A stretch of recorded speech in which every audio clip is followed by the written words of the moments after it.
Assalamualaikum warahmatullahi wabarakatuh. Perkenalkan, nama saya Devi Monika dengan NIM 1011910021.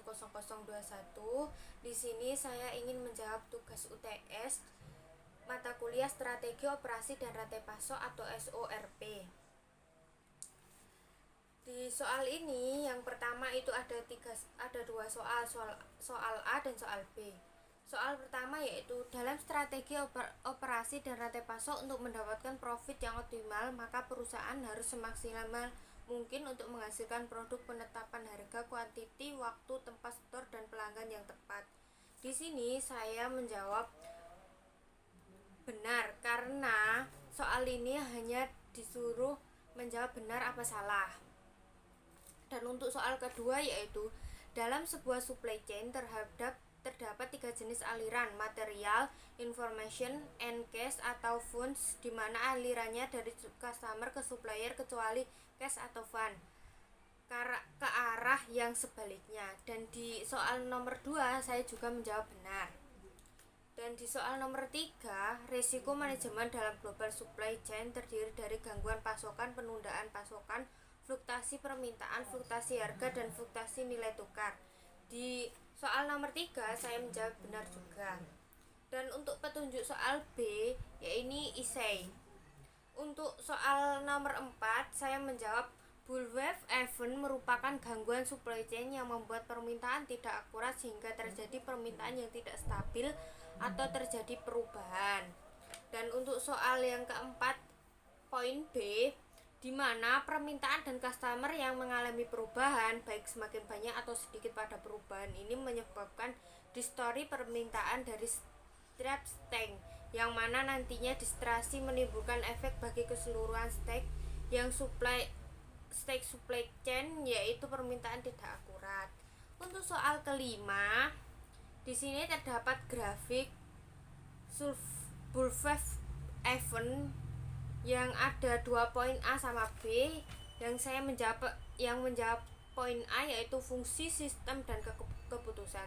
Dan di sini disuruh menjelaskan apa fungsi, sistem, dan keputusan. Fungsi tersebut yaitu tanggung jawab manajer operasi untuk mengelola operasi fungsi kerja dalam suatu organisasi. Sedangkan sistem, bagaimana sistem yang memproduksi barang atau jasa untuk mengetahui diperlukan rancangan dan analisis operasi apa tidak. Untuk keputusan tersendiri yaitu keputusan sebagai unsur penting dalam pelaksanaan manajemen operasional. Dan untuk soal keenam yaitu disuruh menyebutkan apa yang dimaksud dengan mengidentifikasi parameter operasional. Dan di sini ada A, B, C, D, E, F sampai G. Dan poin A yaitu production rates. Di sini production rate menurut saya adalah tingkat produksi merupakan kapasitas produk terpasang guna untuk mengubah bahan baku menjadi barang jadi. Untuk poin B, force, tenaga kerja yang berperan penting di dalam sebuah perusahaan. Dan yang ketiga yaitu overtime. Overtime di sini itu tenaga lembur, jam kerja yang melebihi tenaga kerja. Jadi jam 7 sampai hingga 40 jam dalam satu minggu. Nah, untuk yang D itu machine capacity level. Ketetapan yang memadai penentuan kapasitas dapat langsung dilakukan. Dan untuk yang poin ke E adalah subcontracting, yaitu sebuah perusahaan dapat saja menentang penambahan karyawan. Dan untuk poin ke F, backlog, daftar pekerjaan pesanan barang atau jasa yang belum ditangani atau dikerjakan. Dan untuk poin yang terakhir yaitu G, inventory on hand, jumlah komponen persediaan on hand, catatan yang berisi mengenai bahan baku yang ada di gudang atau bahan baku yang sedang dipesan oleh perusahaan. Dan di soal yang ketujuh yaitu bagaimana kita menyebutkan dalam peramalan. Dan di sini terdapat dua poin. Yang pertama yaitu disuruh menyebutkan 4 metode, yaitu 4 metode tersebut adalah kualitatif, deret waktu, carousel, dan simulasi. Dan disuruh menjelaskan.